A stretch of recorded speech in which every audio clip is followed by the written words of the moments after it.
Hi అండి. ఈరోజు చేపల పులుసు చేపల వేపుడు చేశాను.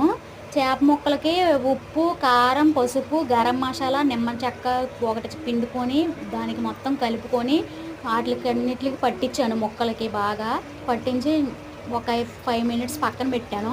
అవేమో నూనెలో వేసాను, ఏగుతున్నాయి. ఇవేమో పులుసు. తలకాయ చూడండి ఎంత ఉందో, పెద్దది బాగా. చేప బాగా పెద్దది అనుకుంటా. తలకాయ బాగా పెద్దది ఉంది. చేప ముక్కలేమో, చేపల పులుసు ఏమో ముందు ఆయిల్ వేసుకొని టమాటా ముక్కలు, ఉల్లిపాయ ముక్కలు, పచ్చిమిరపకాయ ముక్కలు, కరివేపాకు వేసాను. ఆయిల్లో బాగా ఫ్రై అయిన తర్వాత చేప ముక్కలు వేసాను. అల్లం వెల్లుల్లి పేస్ట్ కూడా వేసుకున్నాను.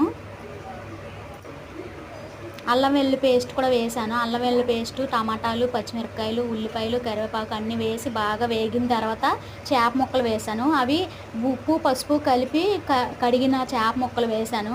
వేసి బాగా ఫ్రై చేశాను. కాసేపు ఫ్రై చేసిన తర్వాత ఒక 5 మినిట్స్ అలానే ఉంచేసాను.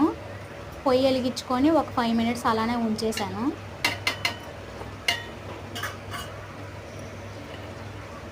చింతపండు పులుసు పోస్తున్నాను చేపలు ముక్కల్లో. బాగా మరుగుతుంది చింతపండు పులుసు.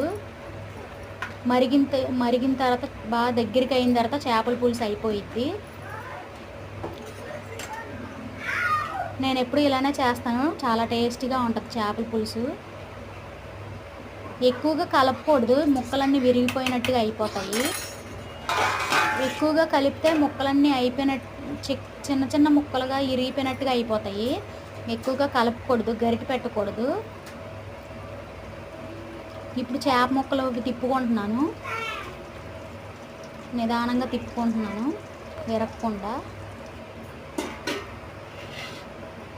పులుసు అయిపోయి వచ్చింది. ఒక 10 నిమిషాలు ఆగితే అయిపోయిద్ది పులుసు. ఇప్పుడు దాంట్లోకి కొత్తిమీర వేసుకుంటాను.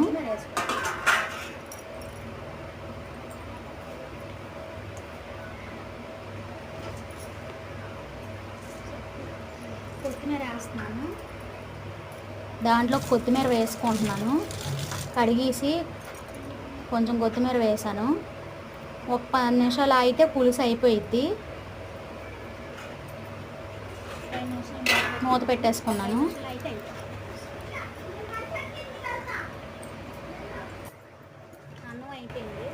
అన్నం అయిపోయింది. అన్నం రైస్ కుక్కర్లో పెట్టాను. అన్నం అయిపోయింది. ఇదిగోండి, కట్టేసుకున్నాను స్విచ్. లైక్ చేయండి, సబ్స్క్రైబ్ చేసుకోండి. Thank you.